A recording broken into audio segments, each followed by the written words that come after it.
"I saw your ex-wife getting out of a limousine," Victoria announced, casually dropping the bombshell as she filed her manicured nails. Nathan Reynolds nearly choked on his morning coffee. "That's impossible. I left her with nothing," he declared with absolute certainty. But when he would eventually see with his own eyes, the foundation of his carefully constructed reality would begin to crumble. Nathan set down his Italian crystal coffee cup with a controlled motion that betrayed his irritation.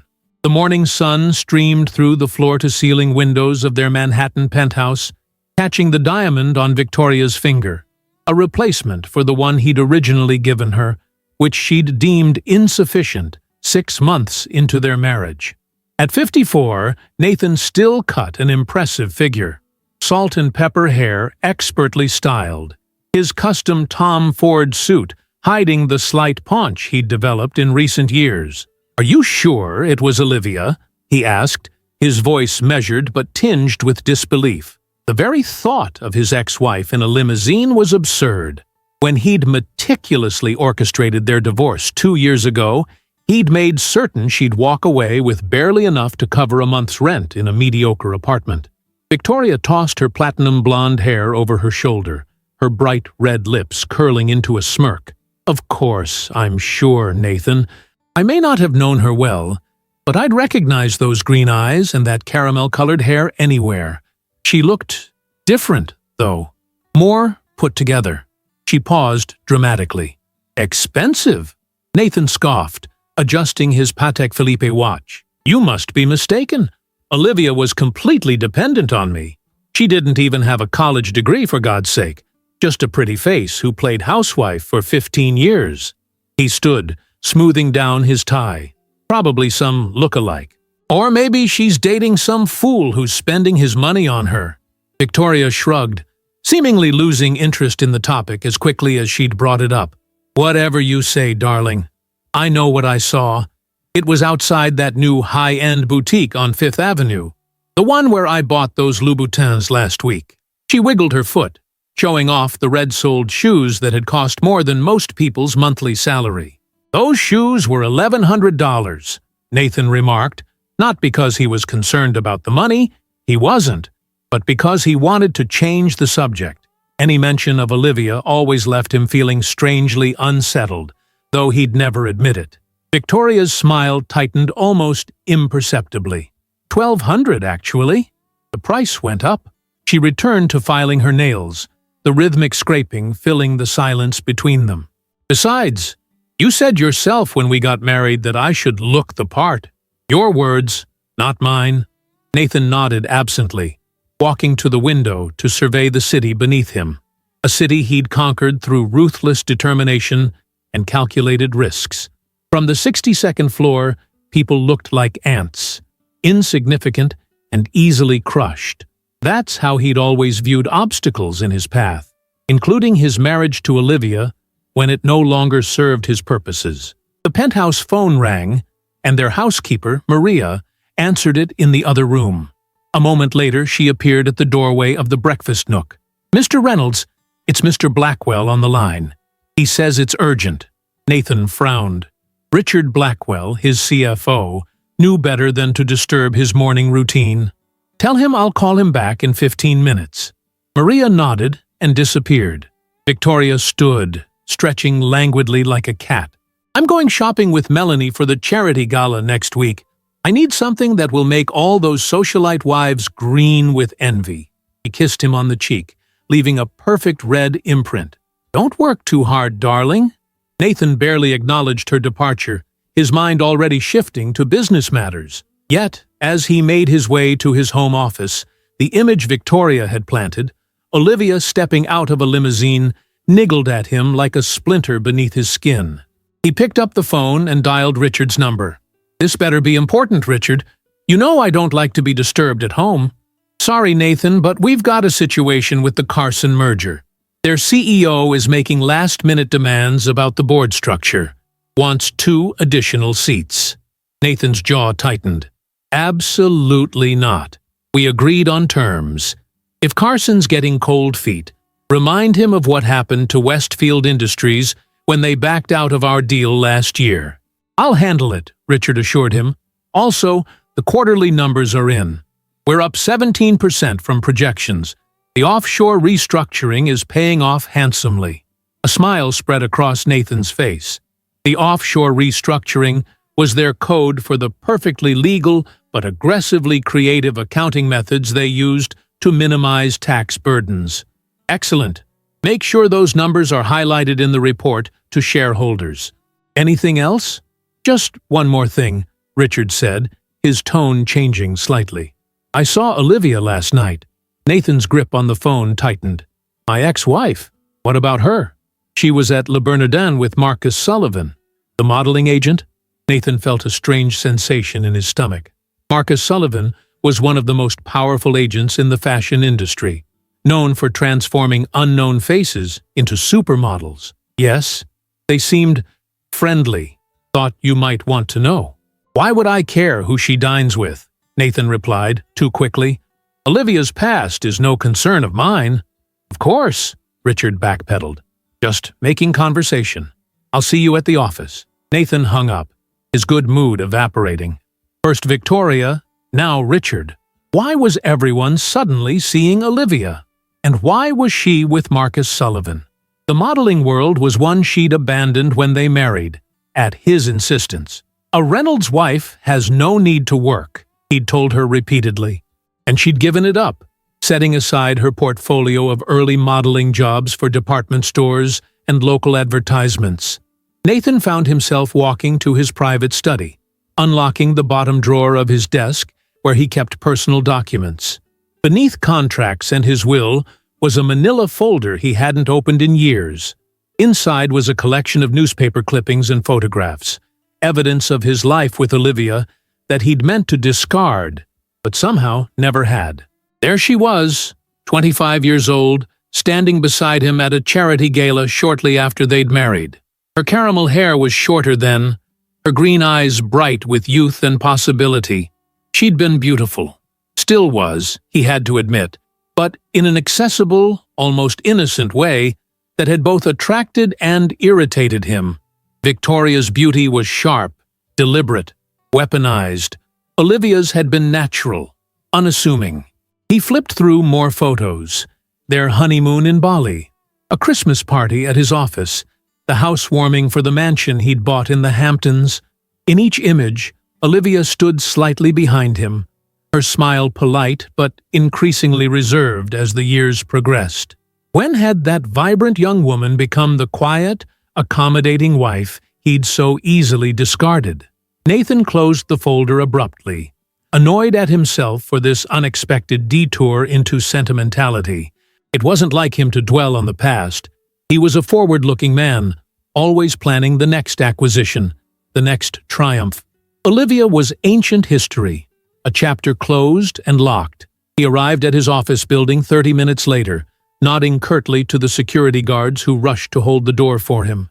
In the elevator, his executive assistant, Gretchen, carefully selected to be older, efficiently plain, and, most importantly, not Victoria 2.0, handed him his schedule for the day. "The Carson team will be here at 11, she said, "and your lunch with the mayor is confirmed for 1 o'clock at the Yale Club." "Cancel the lunch," Nathan said impulsively. "Tell him something came up. An emergency with an overseas investor." Gretchen looked surprised but nodded. "Of course, Mr. Reynolds. Shall I reschedule?" "Later this week. I have something personal to attend to." That something personal wasn't fully formed in Nathan's mind until he was back in his town car, directing his driver to the address of Marcus Sullivan's modeling agency in Chelsea. He told himself it was mere curiosity, a businessman checking on an unexpected development. Nothing more. Sullivan Models occupied the top 3 floors of a renovated industrial building. The reception area was minimalist and intimidating. White walls adorned with enormous black and white photographs of the agency's most successful talents. Nathan approached the front desk, where a young man with an undercut and chunky glasses regarded him with practiced indifference. "I'm here to see Marcus Sullivan," Nathan announced, expecting the usual deference his name typically commanded. The receptionist didn't appear impressed. "Do you have an appointment?" "No, but he'll want to see me." "Tell him Nathan Reynolds is here." The young man picked up his phone, murmured something, then waited. After a moment, he nodded. "Please have a seat, Mr. Reynolds. Someone will be with you shortly." Nathan remained standing, examining the photographs on the wall. Most were of young women and men with cheekbones that could cut glass, and the blank, slightly hungry expressions that passed for high fashion. None were of Olivia. Not that he expected to see her here. Victoria must have been mistaken about the limousine. And Richard? Well, Richard probably just saw someone who looked like Olivia. Nathan Reynolds. What an unexpected surprise. Nathan turned to find Marcus Sullivan himself striding toward him, hand extended. At 52, Sullivan still had the lean build and confident posture of the male model he'd once been before transitioning to the business side of the industry.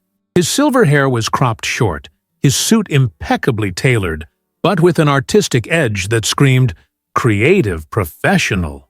"Marcus," Nathan shook his hand firmly.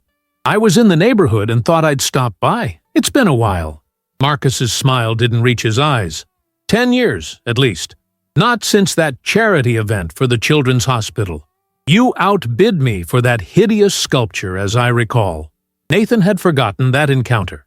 "Business has been good, then?" he asked, gesturing to the impressive space. "Extraordinarily so. The agency has expanded into Asia and Europe in the last 5 years, but somehow I doubt you're here to catch up on my business ventures." Marcus studied him with the appraising eye of someone used to evaluating faces and bodies for commercial potential. "Your office said you were interested in some of our newer talent?" Nathan blinked, momentarily confused, until he realized Marcus was offering him a pretense, a professional reason for this impromptu visit. "Yes, for a new advertising campaign. Reynolds Enterprises is launching a luxury lifestyle brand." Marcus nodded, though his expression suggested he didn't believe a word. "Come to my office. We can discuss what you're looking for." As they walked through the agency, Nathan scanned every face, every open door, half expecting to see Olivia. The place was bustling with activity.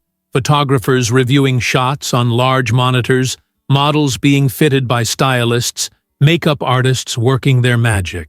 Marcus's corner office offered a panoramic view of the city, the walls covered with framed magazine covers featuring his discoveries. He gestured for Nathan to take a seat on a sleek leather sofa. "So, Nathan," Marcus said, folding his hands together, "what is it you're really doing here?" Nathan hadn't anticipated such directness.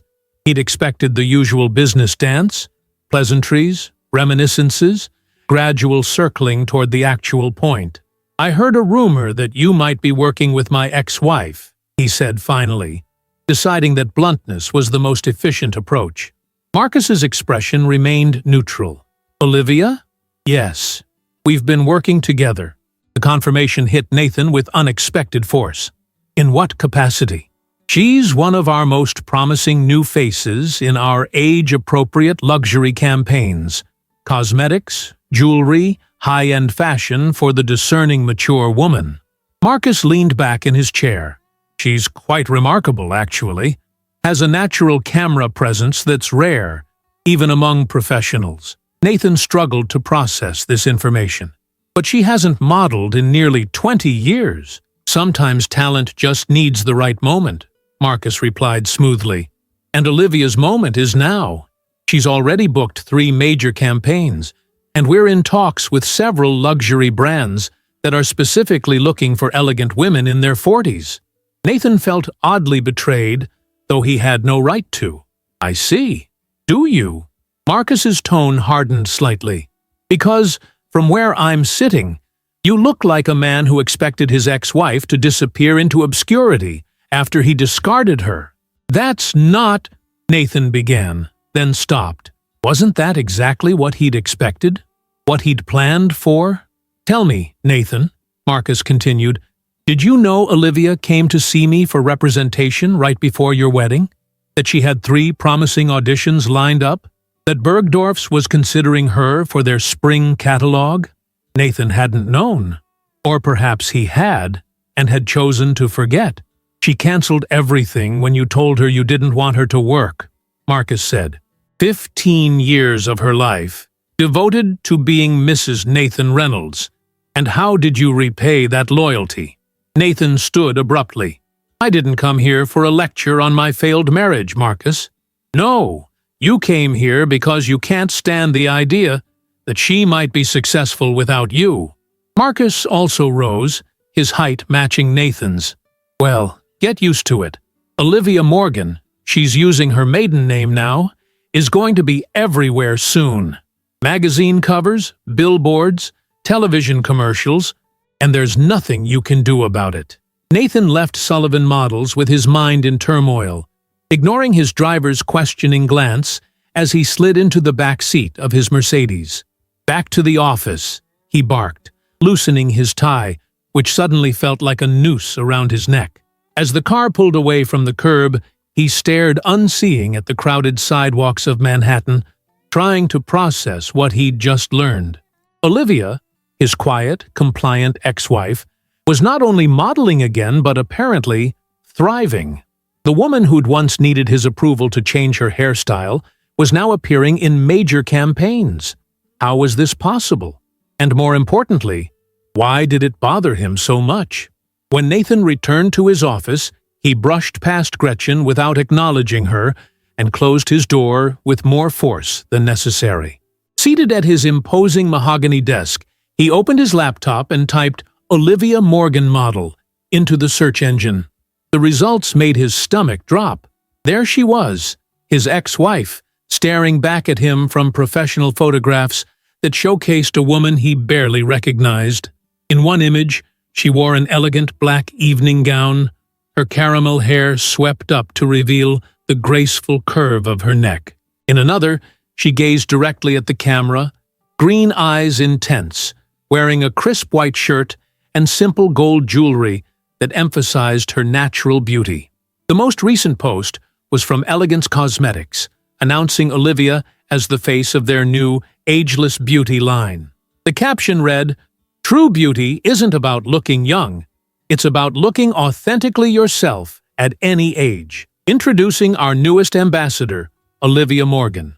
Nathan scrolled through comments filled with praise. Finally, a real woman representing beauty. She's stunning. Where has she been hiding all these years? A sharp knock at his door interrupted his research. What? He snapped. Richard entered, looking concerned. The Carson team is waiting in the conference room. You're 20 minutes late. Nathan glanced at his watch. He'd lost track of time, something that never happened to him. I'll be there in 5 minutes. Start without me. After Richard left, Nathan took one last look at the photos of Olivia. There was something different about her beyond the professional styling and lighting. A confidence, a self-possession that hadn't been there before. She looked happy. The realization unsettled him deeply. Throughout the Carson meeting, Nathan struggled to focus. He answered questions mechanically, his mind repeatedly drifting to Olivia. When Carson's CEO made a joke about stock options, Nathan smiled several seconds too late, earning a concerned glance from Richard. By 6 o'clock, Nathan had made a decision. He called his private investigator, a discreet former police detective named Frank Walters, who had handled numerous sensitive matters for him over the years. I need a complete profile on Olivia Morgan, Nathan instructed over the phone. Current residence, financial situation, daily routine, everything. And I need it yesterday. That'll cost you, Frank replied. Rush jobs always do. Money's not an issue. Just get it done. That evening, Nathan begged off dinner with Victoria, claiming a headache. She didn't seem particularly disappointed, mentioning something about meeting friends for drinks anyway. Their relationship had settled into a comfortable pattern of mutual convenience. She enjoyed the lifestyle he provided, and he appreciated having an attractive, socially adept partner for business functions. Romance had faded quickly after the wedding, replaced by a pragmatic arrangement that suited them both. Or so he'd thought. Alone in his penthouse, Nathan poured himself a generous scotch and wandered to the wall of windows overlooking Central Park. The city glittered below him, millions of lives unfolding in the grid of streets and buildings. Somewhere out there was Olivia, living a life he hadn't planned for her. His phone buzzed with a text from Frank. First report ready. Sending encrypted file now. Nathan downloaded the file onto his tablet, a strange anticipation building as he entered the password. Frank's report was thorough, as always. Olivia was living in a spacious loft in Tribeca, a far cry from the modest apartment she'd moved to after the divorce. She'd signed with Sullivan Models 8 months ago and had already earned a substantial income from 3 major campaigns.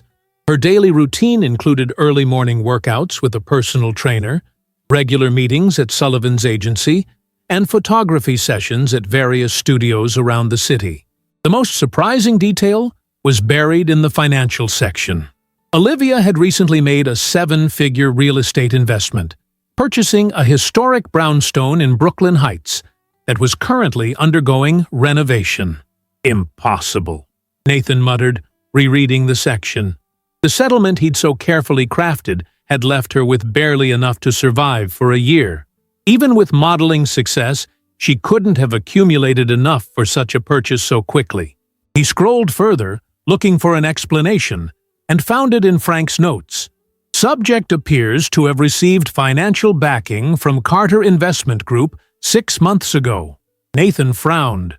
Carter Investment Group was known for funding promising business ventures and talent, but they were notoriously selective. They wouldn't have backed Olivia without seeing exceptional potential. The report included several surveillance photos: Olivia entering her building, having lunch at an outdoor cafe, stepping into a black town car. In each image, she looked poised and purposeful, so different from the woman who had left their marriage with her shoulders slumped in defeat. Nathan drained his scotch and poured another, a plan forming in his mind. He needed to see her in person to understand this transformation. Scrolling through Frank's report again, he noted that Olivia was scheduled for a photo shoot tomorrow at a studio in the meatpacking district. The next morning, Nathan informed Gretchen he would be working from home. Instead, he directed his driver to a location a block from the photography studio. Dressed more casually than usual in a sports jacket and open-collared shirt, he hoped to blend in with the creative professionals who frequented the area. The studio occupied the ground floor of a converted warehouse, its large windows covered with blinds.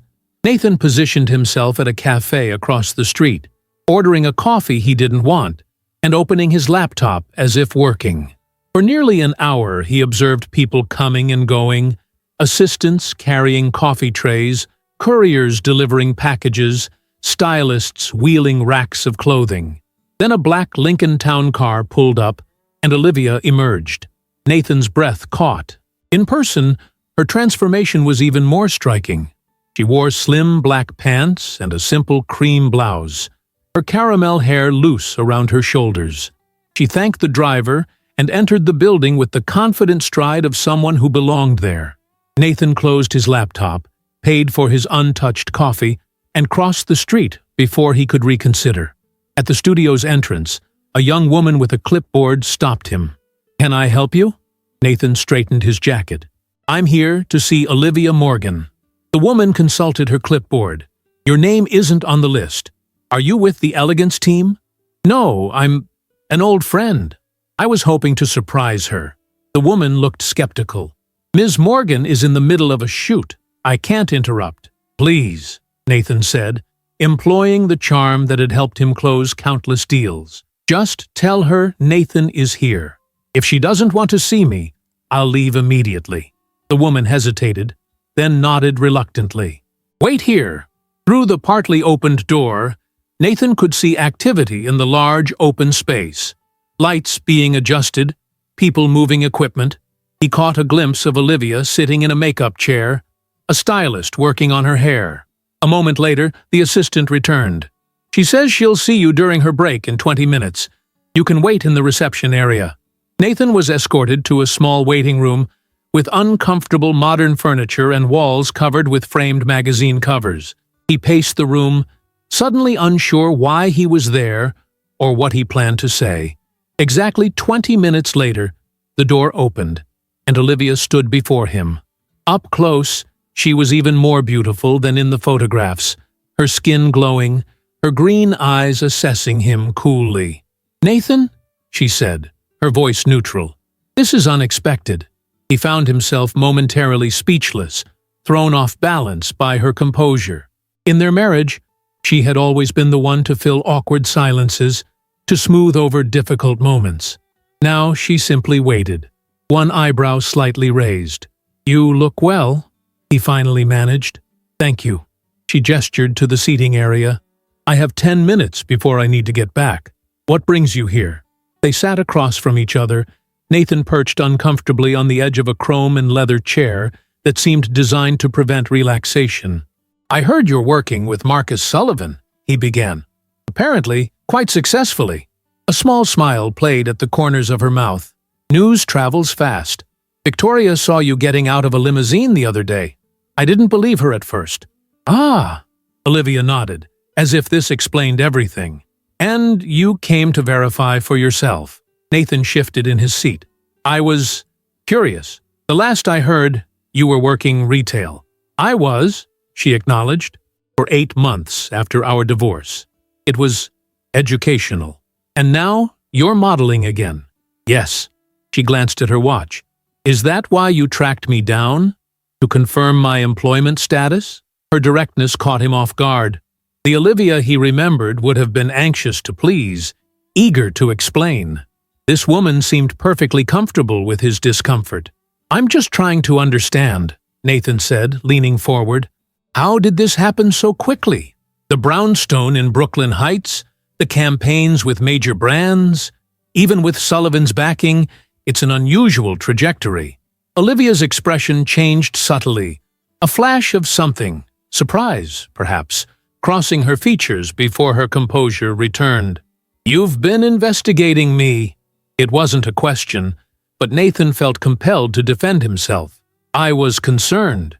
"No," she said quietly. "You were thrown off balance. You designed a divorce settlement meant to ensure I would struggle for years, possibly forever. Finding out I've not only survived, but thrived, has disrupted your narrative." Her insight, so accurate, so bluntly delivered, left him momentarily speechless. "My break is over," she said, standing. "It was interesting seeing you, Nathan." "Wait," he said, rising quickly. "Have dinner with me. Tonight.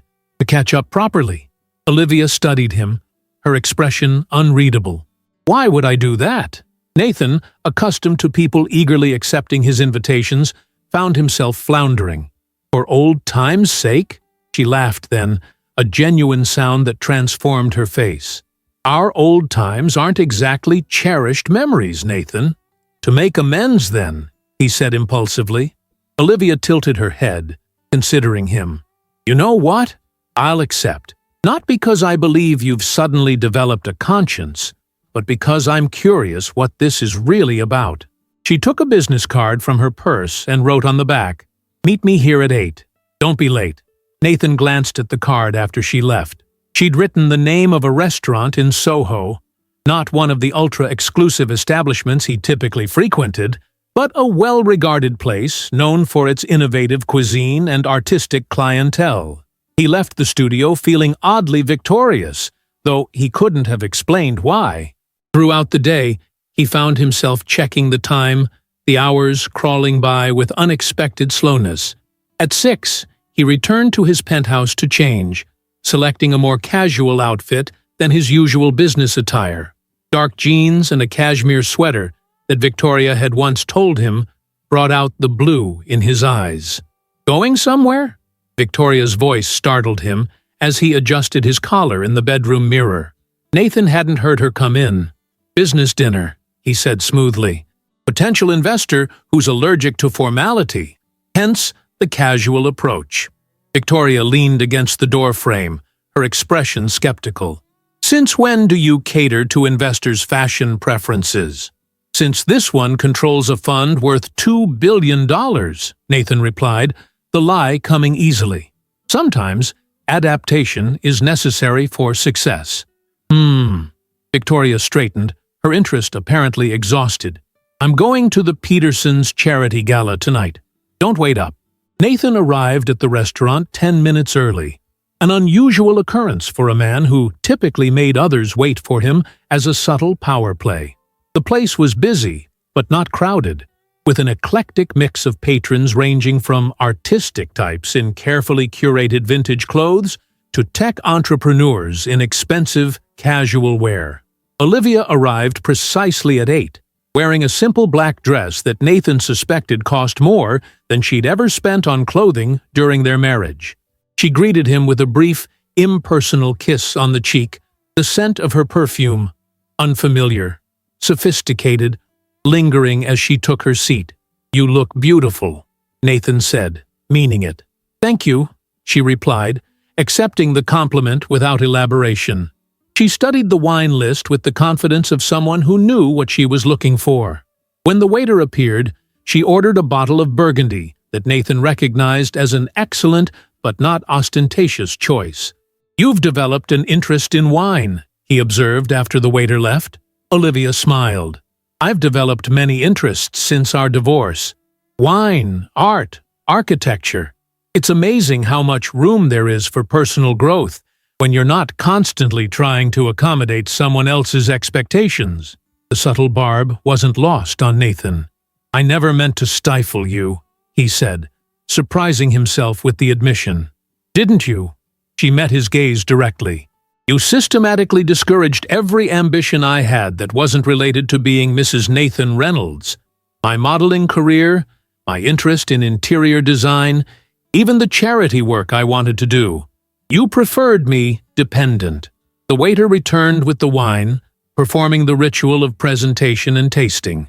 After he departed, Nathan leaned forward. "If that's true, I'm sorry, but you have to admit, you never really fought for those things." Olivia took a sip of wine, considering his words. "That's fair. I was young when we met, insecure about my place in your world. You were so certain about everything, and I mistook that certainty for wisdom." She set down her glass. "But we're not here to rehash our marriage. Why did you really want to see me, Nathan?" "I told you." "Curiosity?" Nathan replied, reaching for his wine glass to buy time. "You've made quite a transformation. It's impressive." Olivia's eyes narrowed slightly, clearly not convinced by his answer, but she let it pass. Life after Nathan Reynolds. Who would have thought it could be so fulfilling? The waiter arrived to take their order. Olivia chose the sea bass without hesitation, while Nathan selected the steak, medium rare, a choice he'd made in countless restaurants over the years. As the waiter departed, Nathan found himself wondering when he'd last tried something new, taken a risk with something as simple as a meal. "So," he said, steering toward safer territory, "tell me about your work with Sullivan. How did that come about?" Something in Olivia's expression softened. "It was accidental, really. After the retail job, I was working as a personal shopper at Bergdorf's. One day, I was helping a client, an older woman looking for something for her daughter's wedding. She was struggling, convinced nothing would look good on her." Olivia paused, a small smile playing at her lips. "I spent 2 hours with her, finding the perfect outfit, doing her makeup in the dressing room. By the end, she looked in the mirror and actually cried, said she hadn't felt beautiful in 20 years. That woman was Marcus Sullivan's mother," Nathan guessed, seeing where the story was heading. Olivia nodded. "She mentioned me to Marcus, said I had a gift for making women feel confident. He came to Bergdorf's the next day and offered me a job as a style consultant for his mature clients. 3 months later, one of his photographers suggested putting me in front of the camera." She shrugged lightly. "The rest just happened." Nathan found himself genuinely impressed. "That's quite a story." "Life is full of unexpected turns," Olivia agreed. "Sometimes what looks like an ending is actually a beginning." She studied him over the rim of her glass. "What about you? How's married life with Victoria?" The question caught Nathan off guard. He'd expected recriminations, perhaps, or pointed silence on the subject of his new wife. Not this casual inquiry. "It's fine," he said finally. "Victoria is Victoria." Olivia laughed, the sound genuine and warm. "That's the most honest thing you've said all evening." Their meals arrived, elegantly plated and aromatic. Nathan cut into his steak mechanically, his appetite diminished by the strange tension between them. He watched Olivia take a bite of her sea bass, noting how she closed her eyes briefly to savor the flavor. Something she'd always done, he realized, though he hadn't noticed it in years. "The brownstone in Brooklyn Heights," he said abruptly. "That's a significant investment. Sullivan Models must be paying you extremely well." Olivia set down her fork, her expression cooling. "You really did investigate me thoroughly." "Professional habit," Nathan said, not quite apologetic. "But it doesn't add up. Even with successful campaigns, the timeline is too compressed for that kind of purchase." "Perhaps I have a wealthy benefactor," Olivia suggested, her tone light but with an edge. "A romantic partner eager to shower me with gifts. Isn't that what you assumed when Victoria first mentioned seeing me?" Nathan felt an unexpected surge of jealousy at the thought. "Do you? Have a benefactor, I mean?" Olivia smiled enigmatically. "Would it bother you if I did?" "No," he said too quickly. You just what, Nathan?" she interrupted, her green eyes challenging. "Lost the right to question my financial decisions when you had your lawyers craft a divorce settlement designed to leave me destitute?" The accusation hung between them, raw and undeniable. Nathan had indeed instructed his legal team to secure the most advantageous terms possible, viewing the divorce as he would any business transaction, maximizing his position regardless of the cost to the other party. "I never meant for you to struggle permanently," he said finally, knowing how inadequate the words sounded. "I assumed you'd adapt."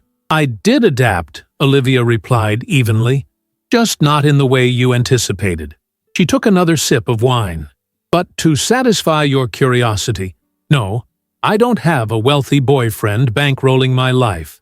I have something far more valuable: skills, determination, and people who recognized my potential when I couldn't see it myself." Nathan nodded slowly, sensing there was more to the story, but recognizing she had no obligation to share it with him. They ate in silence for a few minutes, the ambient noise of the restaurant filling the space between them. "You seem different," he said eventually. "Not just the external things, the clothes, the career. You're more confident." Olivia considered this. "I am different. Divorce has a way of stripping you down to essentials. When you took away the financial security, the social status, all the trappings of being Mrs. Reynolds, I had to figure out who Olivia Morgan really was." She set down her fork. "It was terrifying at first, but then it became liberating. And who is she? Olivia Morgan? Still figuring that out," she admitted with a small smile. "But I like her. She's resilient, and she doesn't need anyone's approval to feel worthy." The subtle rebuke wasn't lost on Nathan. Throughout their marriage, he'd withheld approval strategically, doling it out in small measures when she conformed to his expectations. It had been an effective method of control, one he'd employed instinctively rather than consciously. "I wasn't always a good husband," he acknowledged, surprising himself with the admission. Olivia's eyebrows rose. "No, you weren't," she agreed, without rancor. "But I wasn't always the best wife either. I gave away my power too easily, mistaking submission for love." She reached for her wine. "We both played our parts." The waiter appeared to clear their plates and offer the dessert menu. Nathan declined, but Olivia requested the chocolate soufflé with evident pleasure. Another change, he noted. The Olivia he'd been married to had constantly worried about her weight, rarely indulging in desserts. "Do you ever think about us?" he asked, when they were alone again. "About what went wrong?" "At first. Constantly," she admitted. "I spent months analyzing every mistake, every argument, every silent meal across that ridiculously long dining table." She shook her head ruefully. "Eventually, I realized it wasn't productive. We wanted different things, Nathan. You wanted a trophy, an accessory to your success. I wanted a partner, though I didn't have the courage to demand one." Her assessment was brutal in its accuracy. Nathan had indeed viewed her primarily as an asset, beautiful, accommodating, socially appropriate. Her value had been in how she enhanced his image, not in who she was as a person. "And now?" he pressed. "What do you want now?" Olivia studied him, her expression thoughtful. "Authenticity, growth, the freedom to make my own choices, good or bad." Her dessert arrived, a perfect soufflé accompanied by a small pitcher of warm chocolate sauce. She poured it slowly over the top, watching as it melted through the delicate surface. "What about you, Nathan? What do you want?" The question caught him off guard. What did he want? More success, certainly. Greater wealth, increased influence. These had been his driving motivations for as long as he could remember. Yet, sitting across from Olivia, watching her simple enjoyment of a dessert, he felt oddly hollow. "I'm not sure anymore," he admitted, the truth of the words surprising him. Olivia took a bite of her soufflé, closing her eyes briefly in appreciation. "That's a starting point, at least. Recognizing what you don't know." As she ate her dessert, Nathan found himself studying her. The graceful movement of her hands, the way she tucked a strand of caramel hair behind her ear, the quiet confidence in her posture. She had blossomed in his absence, becoming more fully herself rather than less. When the check arrived, Nathan reached for it automatically, but Olivia placed her hand on top of his. "Let me," she said. "I invited you, remember?" "That's not necessary," he protested, uncomfortable with the role reversal. "I know it's not necessary," she replied evenly, "but I want to. Consider it a symbolic gesture, a small reclaiming of balance." Nathan reluctantly withdrew his hand, watching as she placed her credit card on the leather folder without checking the total. Another subtle shift in the power dynamic between them. Outside the restaurant, the autumn evening was cool and clear, the city humming with its perpetual energy. They stood awkwardly on the sidewalk, their dinner conversation having created an unexpected intimacy that neither seemed quite ready to relinquish. "Can I give you a ride home?" Nathan offered, gesturing toward his waiting town car. Olivia shook her head. "Thank you, but I have my own car." As if on cue, a sleek black Audi pulled up to the curb, the driver stepping out to open the rear door. Nathan recognized the car as a high-end model, worth at least $100,000. Yet another piece of evidence that Olivia's financial situation was far more robust than he had anticipated. "It was an interesting evening, Nathan," she said, extending her hand formally. "Thank you for reaching out." He took her hand, holding it a moment longer than necessary. "Could we do this again? Perhaps next week?" Olivia studied him, her expression guarded. "Why?" It was a fair question, one for which Nathan didn't have a ready answer. "I'd like to get to know this new version of you," he said finally. "No agenda, no investigations, just conversation." She seemed to weigh his sincerity, searching his face. "I'll think about it," she said finally, withdrawing her hand. "Good night, Nathan."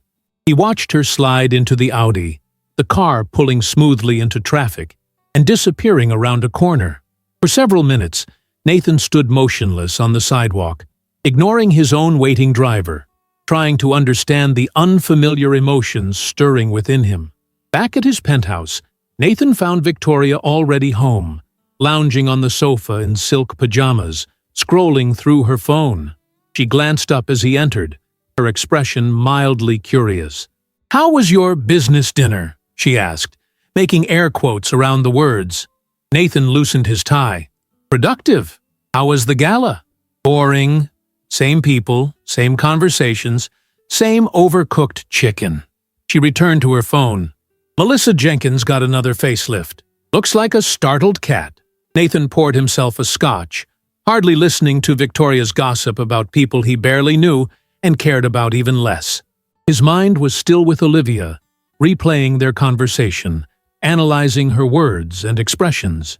"I'm meeting with the interior designer tomorrow about the Hamptons house renovation," Victoria announced. "I'm thinking of going with all white for the master suite. Very minimalist chic." "Whatever you think best," Nathan replied absently, knowing she didn't actually want his input. Victoria set down her phone, studying him with sudden intensity. "You're distracted tonight.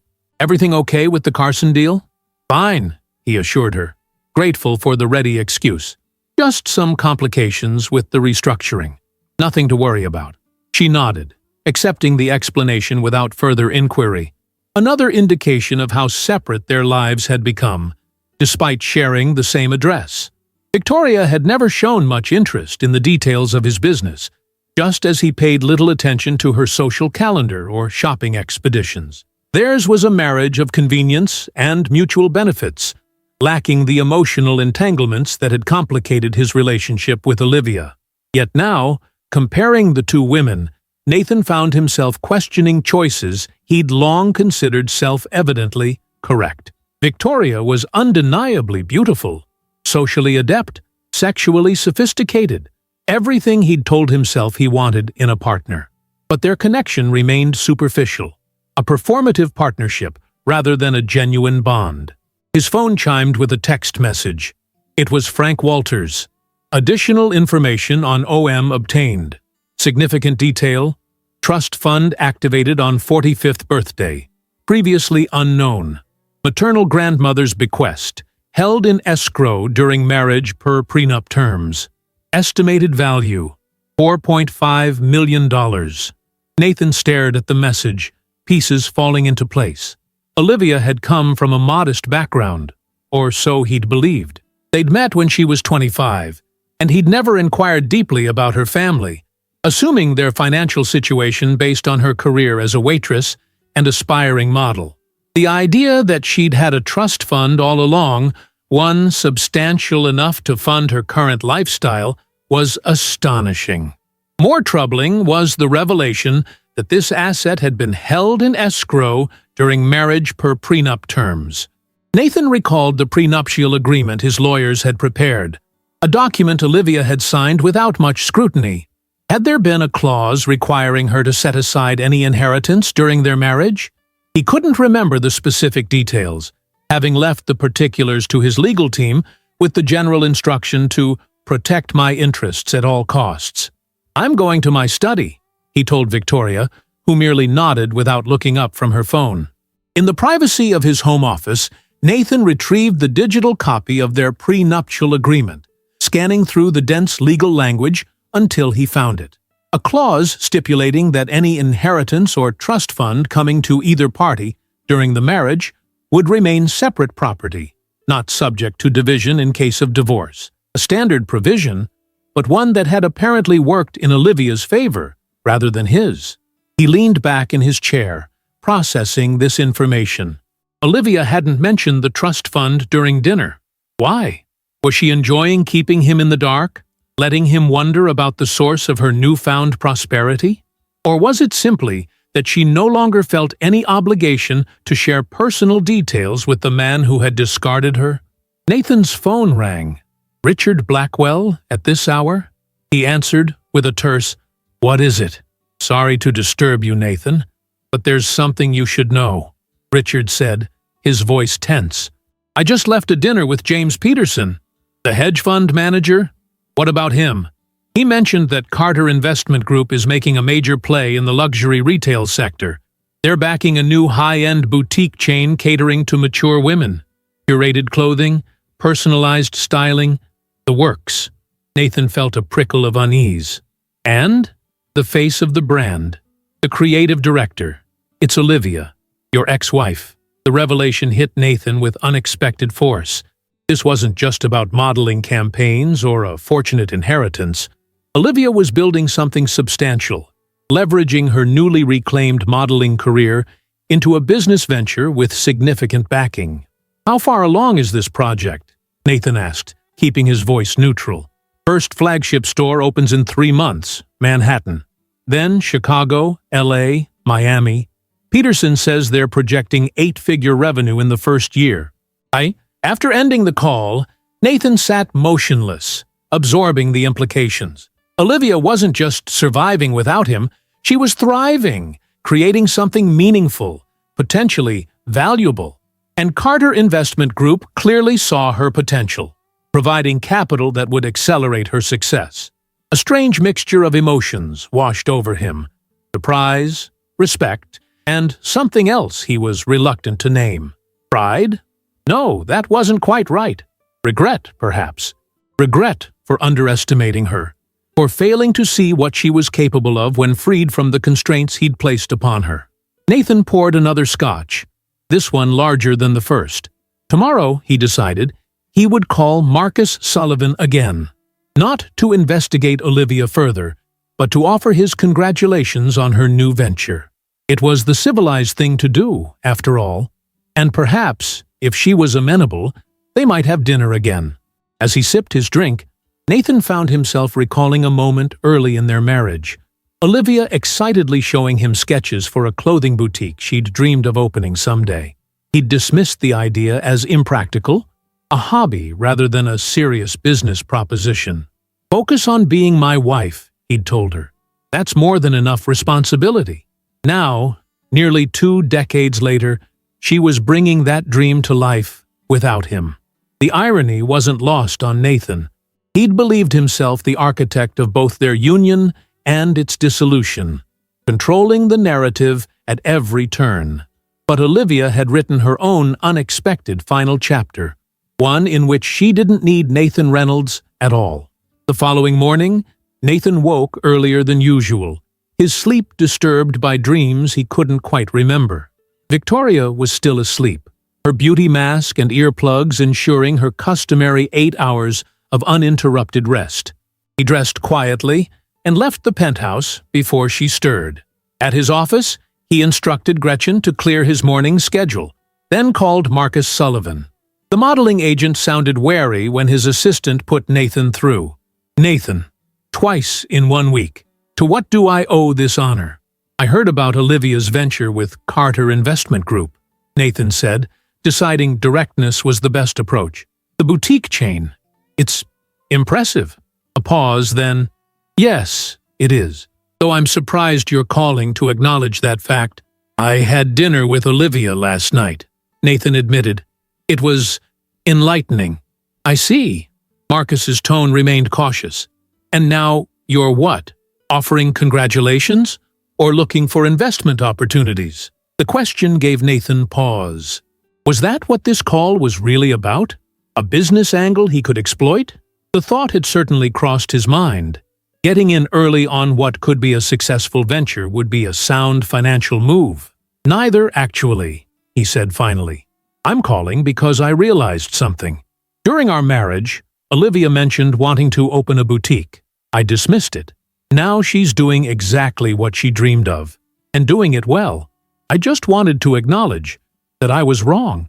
The admission felt strange on his lips, unfamiliar but not entirely unpleasant. Nathan Reynolds rarely admitted error, particularly in business matters. Marcus was silent for a moment. "That's unexpectedly self-aware of you, Nathan. What exactly are you hoping to achieve here?" It was a fair question, one Nathan wasn't entirely sure he could answer. "Nothing specific," he said finally. "Just closing a loop, I suppose." After ending the call, Nathan stood at his office window, looking out at the city sprawled before him. For decades, he'd measured success in straightforward metrics: profit margins, asset accumulation, market share. These concrete indicators had guided his decisions, professionally and personally. Yet now, confronted with Olivia's transformation, he found himself questioning whether he'd been using the right measurements all along. She had found purpose, passion, and apparently happiness. Achievements that defied quantification on a balance sheet, but seemed increasingly valuable from his current vantage point. Nathan's day proceeded mechanically. Meetings, conference calls, decisions made with his customary authority and precision. Yet his mind repeatedly drifted to Olivia, to the quiet confidence she'd displayed at dinner, so different from the eager-to-please woman he'd married. By late afternoon, his concentration was so compromised that he dismissed his executive team early, claiming a migraine. Back in his penthouse, he found a note from Victoria. "Gone to Miami for the weekend with the girls. Back Tuesday. Saktaithani V." Attached was a receipt for her first-class flight and a 5-star hotel. Expenses that would appear on his credit card statement, alongside her usual shopping indulgences. Once, Nathan had viewed Victoria's extravagance as the price of having a beautiful, sophisticated wife. Now, he found himself calculating the cost-benefit ratio with more critical eyes. He poured himself a scotch and settled into his leather armchair, absently flipping through financial reports until his phone buzzed with a text message. Unknown number. I've considered your dinner invitation. Tuesday, 7 p.m. My choice of restaurant this time. Olivia! A smile tugged at his lips, surprising in its genuineness. He saved her number and responded, Tuesday it is. Looking forward to it. The weekend stretched before him, emptier than usual without Victoria's comings and goings to distract him. Nathan typically filled his free time with golf, business reading, and the occasional social obligation. But today, restlessness drove him from the penthouse into the crisp autumn air. Without conscious decision, he found himself walking toward the Bergdorf Goodman department store where Olivia had worked as a personal shopper. Inside, the rarefied atmosphere of luxury retail enveloped him. Hushed conversations, subtle lighting, attentive staff who recognized wealth when they saw it. May I help you find something, sir? A sleek saleswoman approached, her practiced smile revealing nothing. Just browsing, Nathan replied, moving through the women's department with no clear purpose. He examined a display of cashmere sweaters, fingering the price tag of one in a deep emerald shade that reminded him of Olivia's eyes. Excellent choice, the saleswoman commented. That particular color is very popular this season. Nathan nodded absently, trying to imagine Olivia here, guiding uncertain customers through these expensive offerings, applying her natural eye for color and style. It seemed simultaneously beneath her and perfectly suited to her talents. Do you know an Olivia Morgan? He asked impulsively. She used to work here as a personal shopper. The saleswoman's expression brightened with genuine warmth. Olivia? Of course. Everyone here loves her. She's doing amazing things now. You've probably seen her in the Elegance Cosmetics campaign. She made quite an impression, Nathan observed. She changed the whole approach to our personal shopping service, the woman continued enthusiastically, taught us to focus on how clothing makes a woman feel, not just how it makes her look. The customers still ask for her. Nathan absorbed this information, another piece of the puzzle that was the new Olivia. Even in a job he'd considered beneath her status as his former wife, she'd made a significant impact. Would you like me to wrap the sweater for you, sir? The saleswoman asked, mistaking his contemplation for decision. Yes, Nathan said, surprising himself. It's a gift. Back home, he placed the elegantly wrapped package on his desk, uncertain why he'd purchased it, or whether he would ever give it to Olivia. The color had simply seemed right, a perfect match for her eyes and complexion. Once, he'd regularly bought her expensive gifts, jewelry, designer clothes, accessories, all selected to enhance her appearance as the wife of Nathan Reynolds. This purchase felt different, chosen for her, not for how it would reflect on him. Sunday passed slowly, Nathan finding himself unusually disconnected from his usual routines. He declined an invitation to join business associates for golf, choosing instead to walk through Central Park, observing couples and families enjoying the autumn day. He found himself wondering what his life with Olivia might have been like had he approached their marriage differently. Had he valued her dreams alongside his own? Had he seen her as a partner rather than an accessory? Such thoughts were pointless, of course.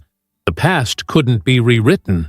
Yet as Tuesday approached, Nathan found himself increasingly eager for their dinner, planning his schedule to ensure he would be free of distractions. Victoria returned from Miami tanned and refreshed, barely acknowledging his presence as she unpacked shopping bags filled with new acquisitions. The Chanel boutique at Bal Harbour is divine, she announced, displaying a handbag that likely cost more than most people's monthly salary. I simply had to have this. It's from their limited collection. Nathan nodded, making appropriate noises of approval while mentally calculating the probable cost. Once, Victoria's beauty and youth had seemed worth any price. Now, Watching her childlike excitement over another expensive trinket, he felt oddly detached. "I have a business dinner tonight," he informed her as she arranged her new purchases on their bed. "Don't wait up." Victoria waved a manicured hand dismissively. "Fine. I'm having drinks with the girls anyway." Melissa's finally leaving Harold. Can you believe it? After he paid for her third facelift, Nathan escaped to his home office. The contrast between Victoria's frivolous concerns and his recent conversations with Olivia striking him forcefully. When had he stopped valuing substance over surface? Had he ever valued it at all? At 6:30, Nathan left the penthouse dressed in one of his less ostentatious suits, the wrapped sweater tucked into a briefcase. Olivia had texted him the restaurant address, not one he recognized, located in a neighborhood he rarely frequented. His driver navigated to a quiet street in the West Village, stopping before a small, unassuming restaurant with a discreet sign, Luciana's. Through the windows, Nathan could see a warm, intimate space with perhaps 15 tables, most already occupied. Inside, the host greeted him with a genuine smile. "Mr. Reynolds? Ms. Morgan is already seated." Nathan followed him to a corner table where Olivia sat, wearing a simple navy dress that highlighted her slender figure. Her caramel hair was pulled back in a loose knot, revealing the elegant line of her neck. She looked up as he approached, her green eyes appraising him calmly. "You found it," she said, gesturing to the chair across from her. "Your directions were precise," Nathan replied, taking his seat. "I don't think I've been to this neighborhood in years." Olivia smiled. "That doesn't surprise me. It's not exactly Reynolds' territory." A waiter appeared with a bottle of wine already open and breathing. "The usual, Ms. Morgan?" "Yes, thank you, Antonio." She glanced at Nathan. "I hope you don't mind. I took the liberty of ordering wine. This Barolo is exceptional." Nathan accepted a glass, struck by the role reversal. In their marriage, he had always selected the wine, often without consulting her preferences. "You come here often?" "Once a week, usually. Luciana was one of my first clients when I started personal shopping. She's the owner, a remarkable woman who started with nothing and built this place through sheer determination." Olivia took a sip of wine. "The food is authentic Northern Italian. Nothing pretentious, just honest cooking." As if summoned by her words, an older woman with silver-streaked black hair and laugh lines around her eyes approached their table. "Olivia, you brought a guest tonight." Her accent was melodious, her smile warm as she clasped Olivia's hand affectionately. "Luciana, this is Nathan," Olivia said simply, offering no further explanation of their connection. The woman's dark eyes studied him briefly. "Welcome to my restaurant. Any friend of Olivia's is special to us." She turned back to Olivia. "I have made the risotto with white truffles tonight, just as you like it." "Perfect," Olivia replied. "Thank you." After Luciana departed, Nathan raised an eyebrow. "Special treatment." "Friendship," Olivia corrected. "Something I've come to value greatly in recent years." They ordered, Olivia recommending dishes with the familiarity of a regular patron, and settled into conversation that flowed more easily than Nathan had anticipated.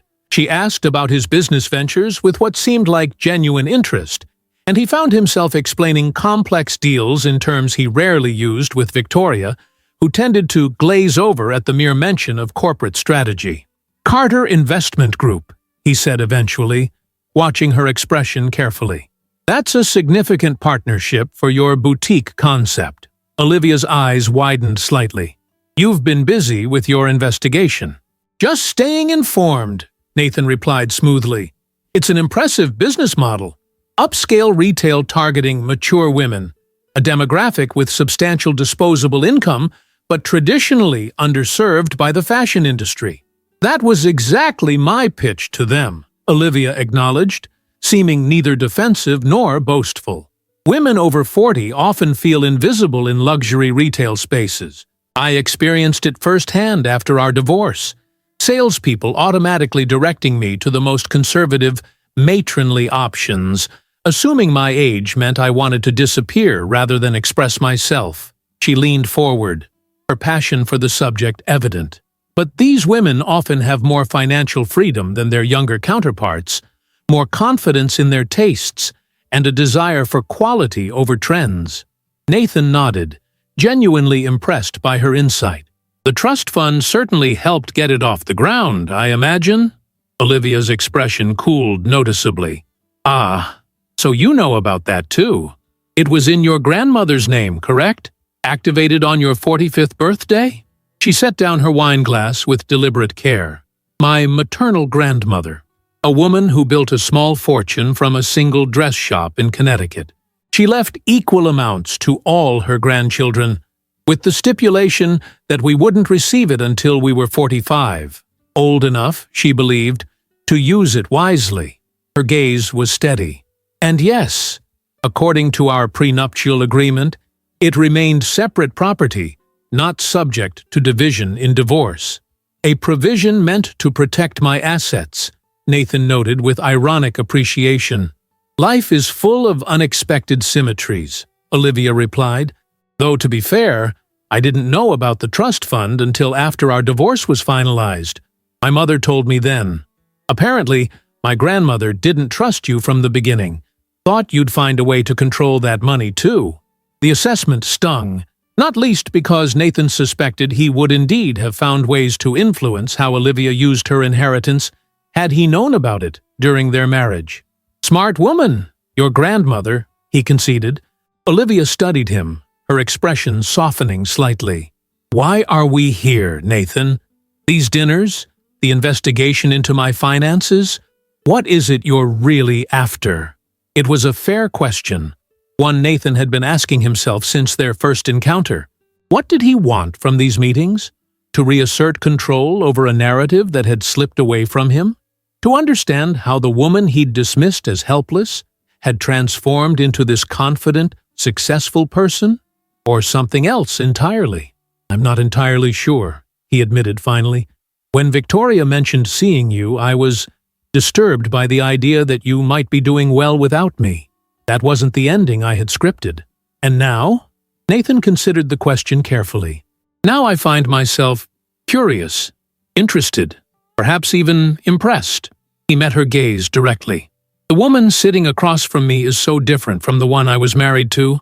Or perhaps she was always there, and I never bothered to look. Olivia absorbed his words thoughtfully. Both can be true. I am different, stronger, more confident, more authentic. But those qualities were always potential within me, seeds that needed the right conditions to grow. She took a sip of wine. Sometimes devastation creates fertile ground for reinvention. Their conversation paused as their meals arrived. Her risotto, fragrant with truffles, his osso buco, tender and rich. They ate in companionable silence for a few moments, the intimacy of shared food creating a bridge across the years and hurts between them. I brought you something, Nathan said when they'd finished their main courses. He reached into his briefcase and placed the wrapped package on the table between them. Olivia looked surprised. What's this? Just something that made me think of you. No special occasion. She unwrapped it carefully, folding the expensive paper rather than tearing it. When she revealed the emerald cashmere sweater, her eyes widened slightly.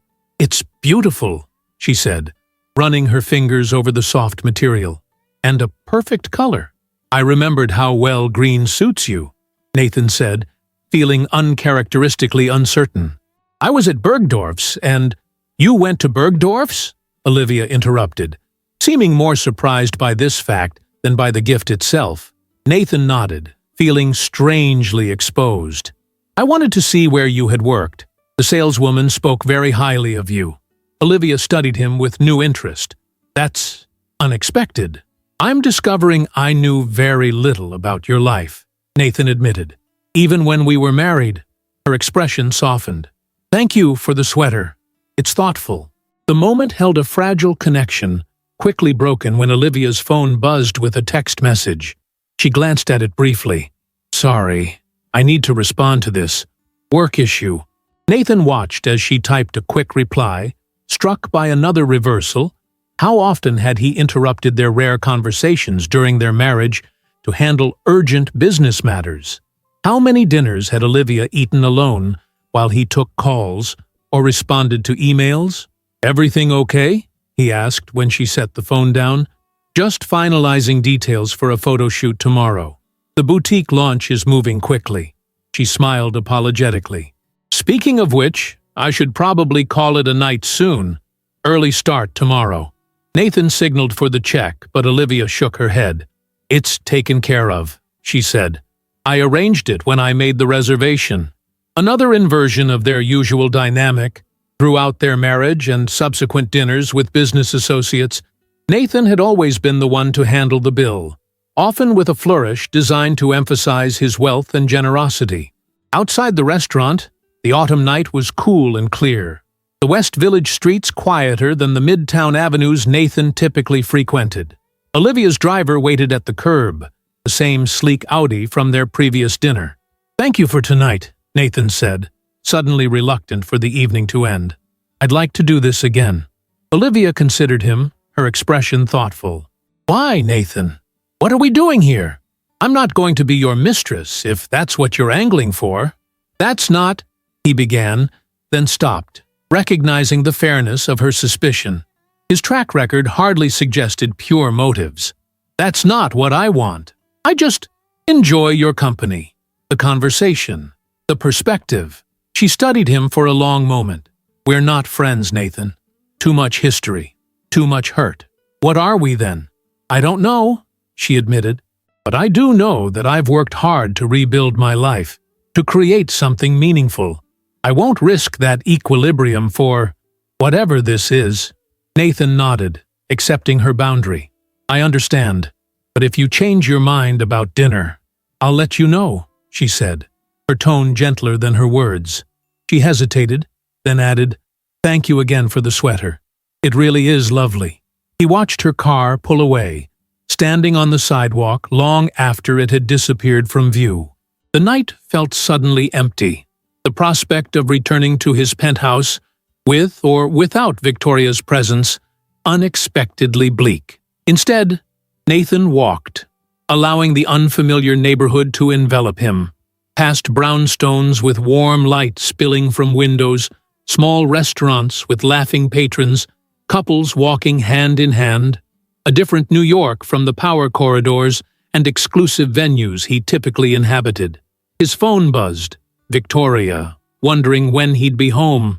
He texted a vague reply about meetings running late, a lie that came easily after years of marital disengagement. The truth, that he was wandering the West Village streets after dining with his ex-wife, would prompt questions he wasn't prepared to answer, even to himself. Eventually, Nathan found himself in a small, dimly lit bar. Not his usual haunt with its rare scotches and powerful clientele, but a neighborhood place with mismatched furniture and a jazz trio playing in the corner. He ordered a bourbon, neat, and settled into a worn leather chair, letting the music wash over him. 2 drinks later, his phone buzzed again. Not Victoria this time, but Olivia. "Thank you for dinner, and for making me think. Good night, Nathan." He stared at the message, reading complex meanings into its simple text. Was it merely politeness? An opening? A farewell? After typing and deleting several responses, he settled on, "The pleasure was mine. Sleep well, Olivia." Nathan stayed until the jazz trio packed up their instruments, nursing his bourbon and reflecting on choices made and paths not taken. The melancholy that enveloped him was unfamiliar. He was not a man given to regret or second-guessing. Yet tonight, the certainties that had guided his life seemed suddenly less solid, like landmarks viewed through fog. When he finally returned to the penthouse, Victoria was asleep, her beauty mask in place, the bedroom air heavy with expensive night cream. Nathan stood in the doorway, observing his wife of 2 years with the strange detachment of an anthropologist studying an unfamiliar culture. How had this become his life? And more disturbingly, why had it taken seeing Olivia again to make him question it? The next morning, Nathan woke early, Victoria still sleeping as he dressed, and left for his office. The familiar routines of his business day, meetings, calls, decisions, provided welcome structure, yet he found his thoughts repeatedly drifting to Olivia, to the quiet intensity with which she had spoken of her new venture. Mid-morning, his concentration was broken by a call from Richard Blackwell. "Nathan, have you seen this?" Without waiting for a response, Richard forwarded an email containing a press release. Carter Investment Group announces Olivia Morgan Collection, revolutionary retail concept for discerning women. The accompanying photo showed Olivia standing before architectural renderings of a sleek boutique space, looking polished and professional in a tailored suit. The press release detailed plans for the flagship Manhattan store, followed by locations in major cities nationwide, featuring curated collections and personalized styling services for women over 40. "Impressive scope," Nathan commented, keeping his tone neutral despite the unexpected surge of pride he felt, seeing Olivia's vision taking tangible form. "The interesting part is the investor list," Richard replied. "Several major players we've worked with are backing this. Johnson from Meridian Capital, the Wexler brothers, even Harrison from First National. They're treating this as a serious venture, not some vanity project." The subtext was clear. Olivia had garnered support from sophisticated investors who recognized genuine business potential. This wasn't just about her trust fund or modeling contacts. She had created something that experienced financial minds believed would yield significant returns. "Keep me updated on developments," Nathan instructed, ending the call before Richard could ask why he was interested in his ex-wife's business ventures. Later that day, during a break between meetings, Nathan found himself opening his laptop and typing Olivia Morgan model into the search engine again. This time, the results were even more extensive. Articles about her unconventional entry into modeling at 45, interviews where she spoke eloquently about redefining beauty standards for mature women, and previews of her upcoming retail concept. One video interview particularly caught his attention. Olivia, seated in a stylish chair, responding to questions about her journey. "After my divorce, I had to rediscover who I was outside of being someone's wife," she said, her voice steady. "It was terrifying and liberating in equal measure. I had to ask myself, what do I want? What am I good at? What brings me joy?" The interviewer, a sleek woman in her 50s, nodded encouragingly. "And what did you discover?" Olivia smiled, the expression transforming her face. "That I love helping women feel confident and beautiful. That I have an eye for what works on different body types. That my age and experience aren't liabilities, but assets." She leaned forward slightly. "And most importantly, that it's never too late to become the person you were meant to be."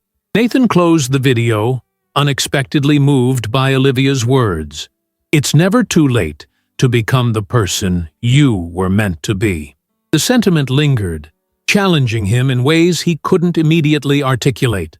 His intercom buzzed, Gretchen reminding him of his 2 o'clock meeting with potential investors. Nathan straightened his tie and closed the browser window, compartmentalizing his thoughts about Olivia, as he'd done countless times with personal matters that threatened to intrude on business. The meeting proceeded efficiently, Nathan performing his well-rehearsed role as the confident visionary CEO. Yet beneath his polished exterior, questions stirred. What person had he been meant to be? Had he become that person, or merely accumulated the trappings of success without fulfilling deeper potentials? These unsettling thoughts followed him home, where he found Victoria supervising the delivery of yet another piece of expensive furniture. A modernist chaise lounge that clashed with the penthouse's existing aesthetic, but matched her latest obsession with Scandinavian design. "Isn't it divine?" she asked, not really expecting an answer as she directed the delivery men to position it precisely according to her specifications. "It's a limited edition. Only 15 made worldwide." Nathan nodded absently, pouring himself a scotch, though it was barely 5 o'clock. "What did it cost?" he asked, the question slipping out before he could filter it. Victoria looked surprised. He rarely questioned her purchases. 22,000. But it's an investment piece. She studied him with sudden suspicion. Is there a problem? No problem, Nathan assured her, though the price struck him as absurd for what was essentially a fancy couch no one would sit on. Just curious. Later that evening, as they prepared for a charity gala benefiting some cause Nathan couldn't remember, he found himself observing Victoria with new eyes. She emerged from their bedroom in a designer gown that likely cost more than most people's monthly salary, dripping with diamonds he'd purchased for their first anniversary. How do I look? She asked, striking a practiced pose. Beautiful, Nathan replied automatically. It was objectively true. Victoria was stunning, her beauty enhanced by expert styling and the confidence wealth provides. Yet, he found himself thinking of Olivia in her simple navy dress at Luciana's, her elegance unforced, her conversation substantive. The gala was predictable. Air kisses from people he barely knew, conversations about property values and vacation homes, charity auction items no one needed, but everyone bid on to demonstrate their philanthropic credentials. Nathan played his part with practiced ease, writing a sizable check, making appropriate small talk, smiling for photographs that would appear in society pages. Victoria worked the room with her usual skill, her laughter ringing out at strategic intervals, her hand on Nathan's arm a prop rather than a genuine connection. Once, he had valued her social adeptness, seeing it as an asset to his business reputation. Now it struck him as performative, a beautiful facade concealing an emotional vacancy. The Morgans just closed on that penthouse in Tribeca, Victoria whispered as they sipped champagne near the bar. 30 million, and they're gutting it completely. Such a waste. The previous owners had just renovated. Nathan nodded, feigning interest while his mind drifted. 30 million for an apartment that would be torn apart and rebuilt according to the latest design trends, only to be sold again in a few years when styles changed or the owners grew bored. The circular futility of it all suddenly struck him with unexpected force. Nathan, darling. A woman's voice interrupted his thoughts. He turned to see Melissa Jenkins approaching, her latest facelift indeed giving her the startled feline appearance Victoria had described. You look absolutely marvelous. Both of you. Such a handsome couple. The usual pleasantries followed, until Melissa leaned in conspiratorially. I just had the most interesting conversation with Marcus Sullivan. He tells me your ex-wife is quite the sensation in the modeling world now. Isn't that fascinating? At her age, Victoria's grip tightened on Nathan's arm, her smile freezing in place. How unexpected, she managed, her tone deliberately casual. Good for her. Apparently, she's launching some retail concept too, Melissa continued, oblivious to the sudden tension. For older women, you know. Not that she's old, of course, but, well, not exactly young either. She laughed, the sound brittle against the ambient noise of the gala. Olivia always had excellent taste, Nathan said evenly, feeling Victoria's fingernails dig into his forearm through his tuxedo sleeve. I'm not surprised she's found success in that field. Melissa's eyebrows rose slightly at his positive response. Well, how very modern and civilized of you, Nathan, supporting your ex-wife's endeavors. She glanced between them, clearly hoping for some drama to report to her social circle. Victoria, dear, you're a lucky woman to have such an understanding husband. After Melissa drifted away, Victoria immediately released Nathan's arm and stepped back, her expression tight. You knew about this? About Olivia's little business venture? It came up in conversation with Richard. Nathan replied carefully. Apparently, some of our regular investors are backing her. In conversation with Richard, Victoria repeated flatly. And you didn't think to mention it to me? Nathan shrugged. I didn't think you'd be interested in Olivia's career. Victoria's eyes narrowed. I'm interested in anything that has the potential to make me look foolish, Nathan. Being blindsided at social events about your ex-wife's sudden prominence definitely qualifies. The rest of the evening proceeded under a cloud of tension, Victoria maintaining her social smile while radiating icy displeasure toward Nathan. In the car returning home, she finally broke her silence. "Have you seen her?" The question was direct, her tone deceptively casual. Nathan considered lying but decided against it. "Yes, we had dinner. Twice, actually." Victoria stared out the window at the passing city lights, her profile rigid. "I see. And when were you planning to tell me about these little reunions?" "They weren't reunions," Nathan clarified. "Just civil conversations between two adults with a shared history." "How very sophisticated of you," Victoria said, sarcasm edging her words. "And what prompted these civil conversations? Concern for her welfare?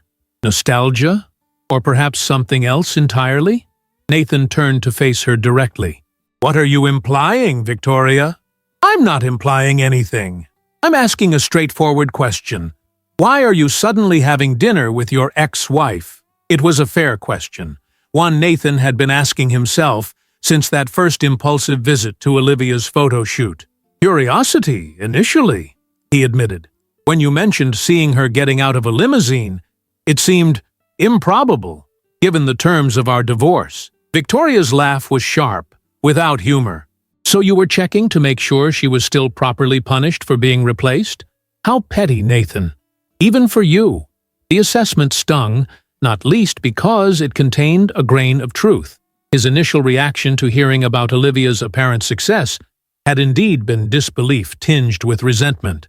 How dare she thrive after he'd so carefully engineered her downfall? That may have been part of it, he acknowledged, but the conversations themselves were unexpectedly valuable. "Valuable," Victoria repeated, testing the word. "What an interesting choice of adjective. And what exactly did you find so valuable about these conversations with your ex-wife?" Nathan considered the question seriously. "Perspective, perhaps. Olivia has changed, grown, in ways I wouldn't have predicted. It's made me think about changes in my own life." Victoria turned to face him fully, her expression a mixture of anger and something that might have been fear. "Are you having an affair with her?" "No," Nathan replied immediately, the answer honest, if incomplete.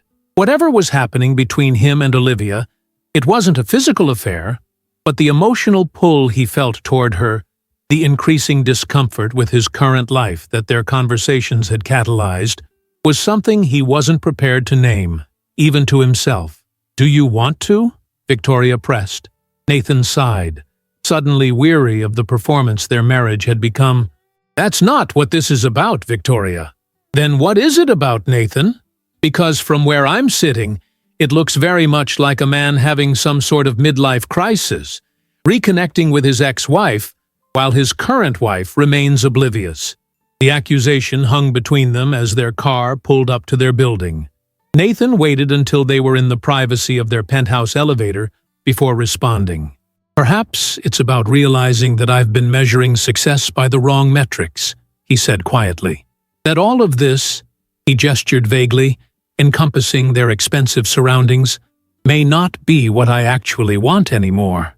Victoria's eyes widened, genuine surprise replacing her anger. "What are you saying?" The elevator doors opened before Nathan could respond, sparing him from articulating thoughts that were still forming in his own mind. They moved through their penthouse in silence, the space suddenly seeming overly large, impersonal despite the fortune spent on its decoration. In their bedroom, Victoria removed her diamonds with deliberate care, placing them in their velvet-lined case. "You're being ridiculous, you know," she said finally, her voice steadier. "This sudden philosophical crisis about wealth and success. It's textbook, really. The successful man questioning his life choices, looking backward with rose-tinted glasses." Nathan loosened his bow tie, watching her in the mirror's reflection. "Perhaps, or perhaps I'm finally asking questions I should have asked years ago." Victoria turned to face him, her expression calculating. "If this is about money, Nathan, we can discuss my spending. I know I've been extravagant lately. The trip to Miami, the new furniture. I can cut back." The offer surprised him. Victoria had never before acknowledged, much less offered to curtail, her lavish spending habits. "It's not about the money," he said slowly. It's about purpose, meaning, connection. She approached him then, placing her hands on his chest in a gesture that was half caress, half assertion of ownership. We have a connection, Nathan. A partnership. It's worked perfectly well until now. Had it, though? Nathan couldn't remember the last time he and Victoria had shared a genuine conversation. One that went deeper than social calendars or business obligations. Their physical relationship had become as routine and perfunctory as their emotional one, scheduled like a business appointment, performed with technical skill, but little genuine passion. "I need time to think," he said finally, stepping back from her touch. "This isn't about you, Victoria. It's about me figuring out what I want at this stage of my life." Her expression hardened. "Just be careful you don't destroy what you have while chasing ghosts, Nathan. Olivia may seem different now, but people don't fundamentally change, and neither do you." With that parting shot, Victoria disappeared into her dressing room, leaving Nathan alone with thoughts he couldn't quite organize into coherence. Was this just a predictable midlife crisis, as Victoria suggested? A temporary dissatisfaction that would pass once he regained his equilibrium? Or was it something more fundamental? A recognition that the path he'd chosen decades ago might not lead to the destination he truly desired? The following morning, Nathan left early for his office, grateful to escape the tense atmosphere of the penthouse. Victoria had been coolly polite at breakfast, her manner suggesting she considered their conversation closed, a momentary aberration rather than the beginning of a significant shift. At his desk, Nathan found himself unable to focus on the quarterly reports requiring his attention. Instead, he opened his laptop and impulsively typed midlife crisis symptoms into the search bar. The results were predictably stereotypical: restlessness, questioning life choices, desire for dramatic change, attraction to younger partners or abandoned dreams. Nathan frowned. His situation didn't quite fit the pattern. If anything, he was drawn not to youth, but to maturity, to Olivia's hard-won wisdom and authentic self-possession, qualities that contrasted sharply with Victoria's carefully maintained facade of perpetual youth. His phone buzzed with a text from Frank Walters.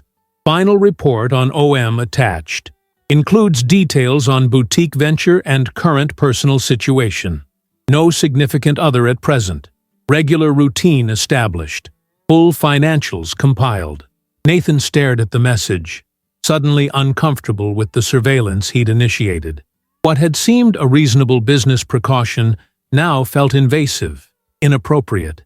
He replied, "Thank you. Please discontinue monitoring effective immediately." Frank's response came quickly. "Confirmed. Final invoice forthcoming." Nathan set his phone aside, deciding against opening the attached report. Whatever insights it might contain about Olivia's life, he no longer wanted to obtain them through covert investigation. If there were things he needed to know, he would ask her directly, assuming she was willing to continue their tentative reconnection. As if summoned by his thoughts, an email notification appeared on his screen. From Olivia Morgan, the subject line reading simply, "Thank you." Nathan opened it immediately. "Nathan, I wanted to thank you again for the sweater. It's perfect for the cooler weather we're having. I'm wearing it today at a planning meeting for the boutique launch. I've been thinking about our conversations and the questions they've raised for me. If you're still interested in continuing our dialogue, I'm free for dinner next Tuesday. Same place? Olivia."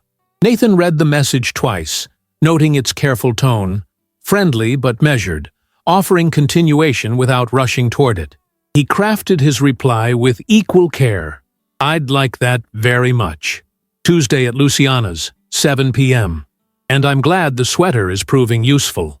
Until then, Nathan." After sending the email, Nathan leaned back in his chair, a complex mixture of emotions washing over him. Anticipation, certainly, but also trepidation about where these continued meetings might lead. And beneath both, a growing certainty that his life was approaching a crossroads he hadn't anticipated. The week proceeded with deceptive normalcy. Meetings, decisions, the familiar rhythms of business success. Victoria maintained her polite distance, spending more time than usual with her social circle, returning late from lunches that stretched into early evening cocktails. Nathan recognized the pattern. When troubled, Victoria sought validation from the admiration of others, particularly men who found her beautiful and desirable. Once, this behavior would have provoked jealousy, or at least irritation. Now Nathan felt only a distant sadness, recognizing the insecurity beneath Victoria's carefully constructed confidence. Had he contributed to that insecurity?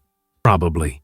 His attraction to her had always been primarily physical, his admiration focused on her beauty rather than her character or intellect. He had chosen her for what she represented: youth, beauty, status, rather than who she truly was. By Tuesday evening, Nathan found himself oddly nervous as he prepared for dinner with Olivia. He selected his clothes with unusual care, opting for a casual elegance that seemed appropriate for Luciana's unpretentious atmosphere. Victoria observed his preparations with narrowed eyes, but made no comment, absorbed in her own evening plans.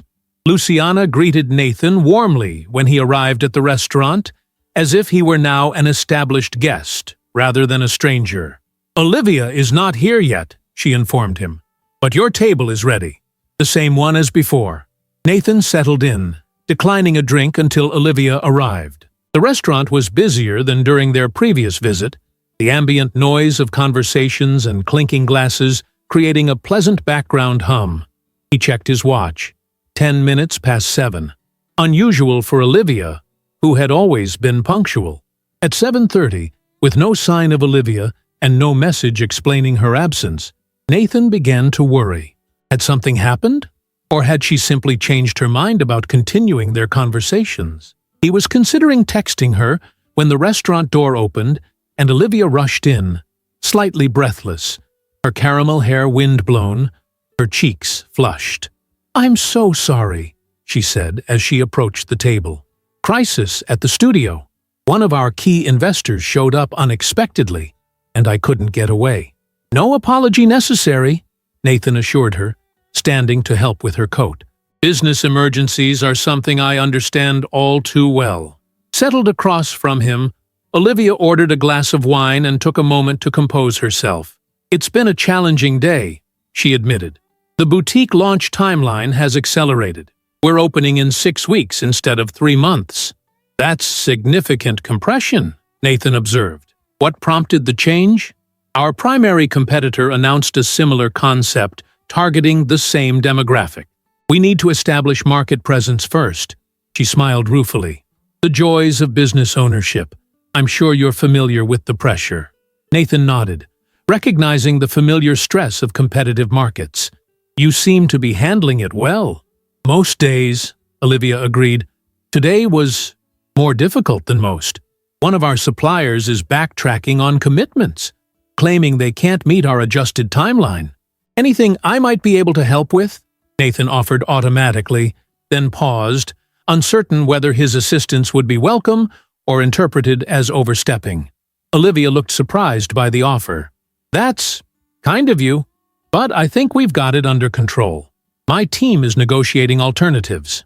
"You have a team," Nathan observed with a smile. "That takes some getting used to, doesn't it? The transition from doing everything yourself to delegating responsibility." "It does," Olivia acknowledged. "I'm still learning to trust other people's judgment on decisions that feel deeply personal. This boutique, it's not just a business to me. It's a vision, a statement about redefining beauty standards for mature women," Nathan said, recalling her interview. Olivia looked pleased that he'd remembered. "Exactly. It's about creating spaces where women over 40 feel seen and celebrated, not marginalized or pressured to look younger than they are." Their conversation paused as Luciana herself brought their meals, risotto for Olivia again, a pasta dish Luciana had recommended for Nathan. The food was exceptional, rich with authentic flavors that reminded Nathan of a trip to northern Italy years ago. "I saw the press release about the boutique," Nathan said as they ate. "The investor list is impressive." You've gathered serious backing. It wasn't easy, Olivia admitted. The first 5 investors I approached rejected the concept outright. Too niche, they said. Limited growth potential. One actually suggested I focus on anti-aging products instead, since no woman wants to embrace looking older. She rolled her eyes. Classic male perspective. What changed their minds? Data, Olivia said simply. I commissioned market research showing that women over 40 control 67% of discretionary spending on luxury goods, but feel underserved by traditional retail. The numbers were compelling enough to get Carter Investment Group's attention. Once they were on board, others followed. Nathan nodded appreciatively. Smart approach. Facts over emotion, even when the business itself is emotionally driven. I learned from the best, Olivia said with a wry smile. You always said business decisions should be based on data, not sentiment. The reference to their shared past created a moment of unexpected connection. Nathan found himself recalling dinner conversations from their marriage, where he'd lectured about business principles while Olivia listened attentively. Had he ever asked about her perspectives, her insights? He couldn't remember doing so.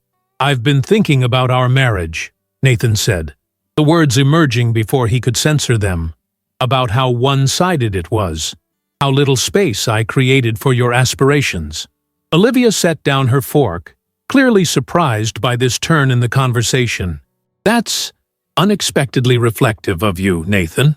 Seeing you now, confident, purposeful, creating something meaningful, has made me question many things, he admitted, including the man I was when we were married, the man I've been since. And what conclusions have you reached? Olivia asked, her tone careful, neither encouraging nor discouraging his introspection. Nathan chose his words deliberately. That I've prioritized acquisition over growth.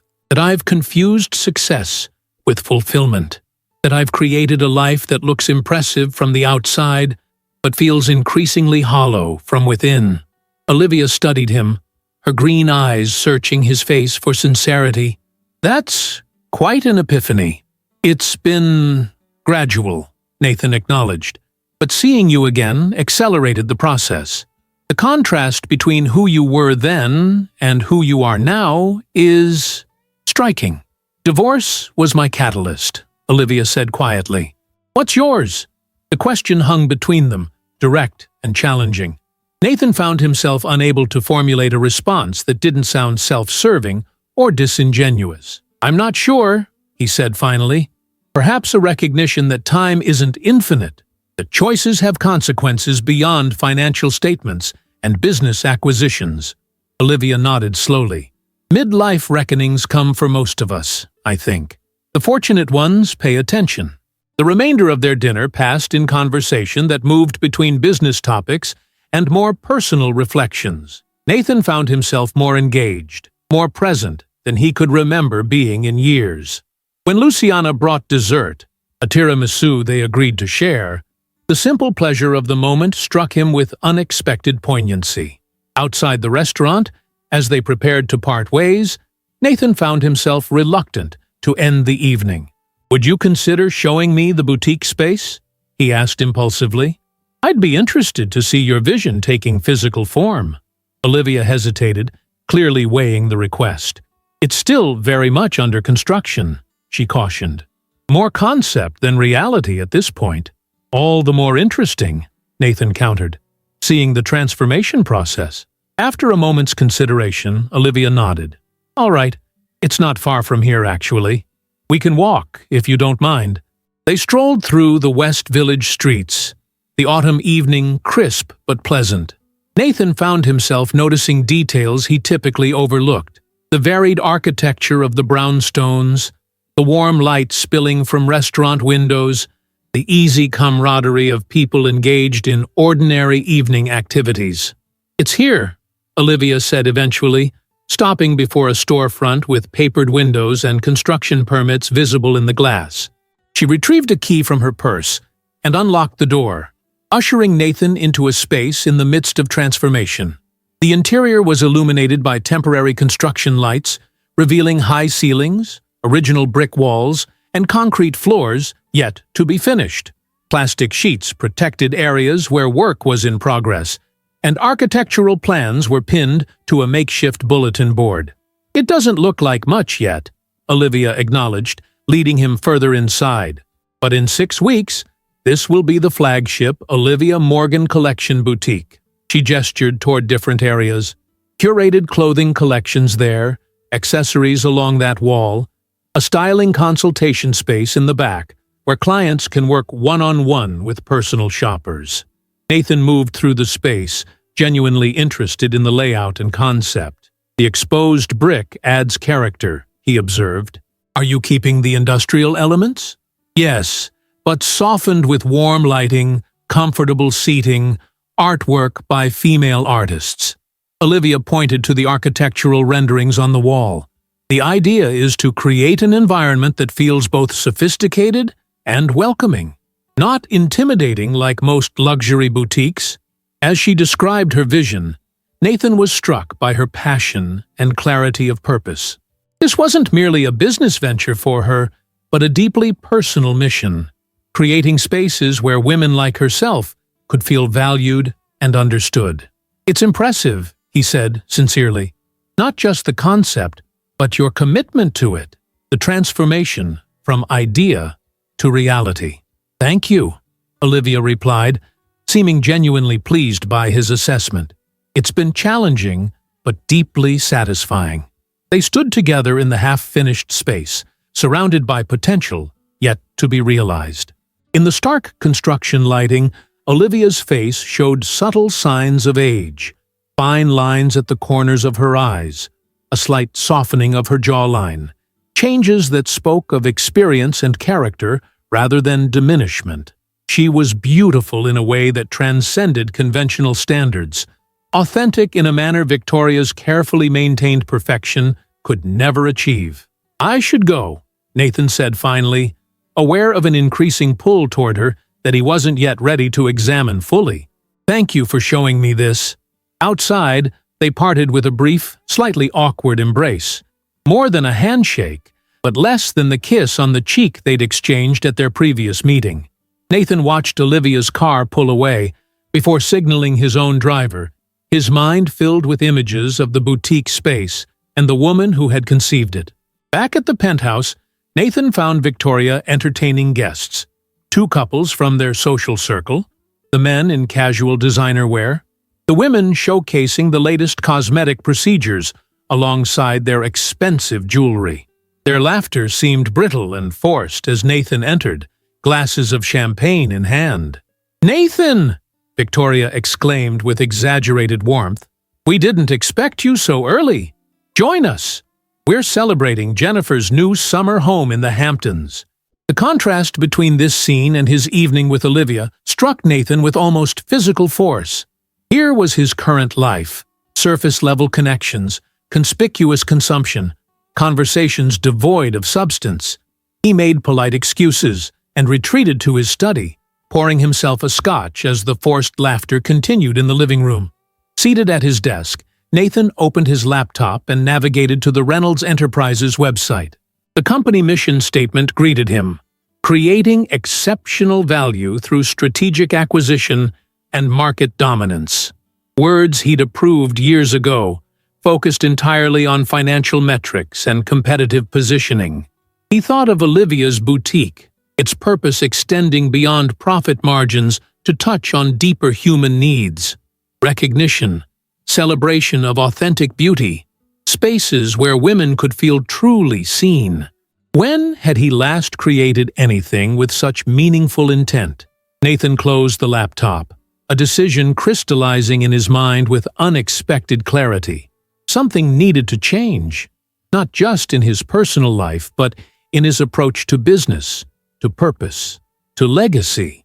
The path forward wasn't yet clear, but the necessity of finding a new direction was becoming undeniable. Victoria appeared in the doorway, her social smile replaced by a more calculating expression. "Your business dinner ended early," she observed, leaning against the doorframe. "Investor not as promising as you'd hoped?" "It wasn't an investor meeting," Nathan replied, deciding that honesty however uncomfortable, was necessary. I had dinner with Olivia again. Victoria's posture stiffened, though her expression remained controlled. I see. And did you find this dinner as valuable as your previous encounters? Yes, Nathan said simply. I did. You realize how this looks, don't you? Victoria's voice was tight.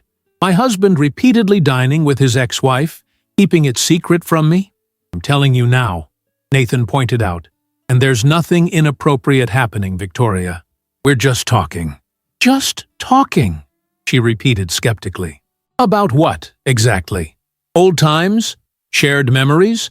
Or perhaps her miraculous transformation from discarded wife to successful businesswoman?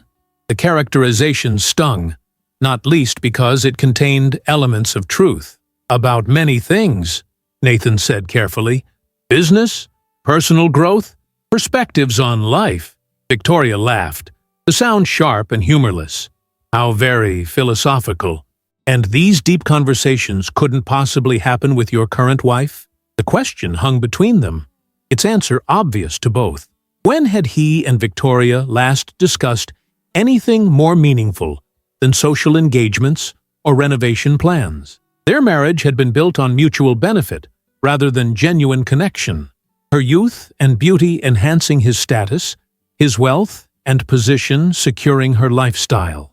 That's what I thought, Victoria said, interpreting his silence correctly. Well, enjoy your midlife crisis, Nathan. Just remember that prenuptial agreements work both ways. I won't be leaving this marriage with nothing. As she turned to rejoin their guests, Nathan realized with sudden clarity that the prospect of his marriage ending didn't fill him with dread or even regret. Instead, he felt an unexpected lightness, as if a burden he'd carried unconsciously for years might finally be set down. The next morning, Nathan made a decision that surprised even himself. Instead of going to his office, he directed his driver to the construction site of Olivia's boutique. He arrived early, before most of the workers, finding Olivia already there, reviewing plans with a contractor. She looked up in surprise as he entered. "Nathan? What are you doing here?" He approached with purpose, an idea that had formed during a largely sleepless night now fully crystallized. "I'd like to make you a business proposal. If you enjoyed the story, please hit that like button and subscribe to the channel. And let me know in the comments, which city are you watching from? If you'd like to support me on Buy Me a Coffee, just check out the pinned comment below. Thanks for the coffee, and see you in the next story.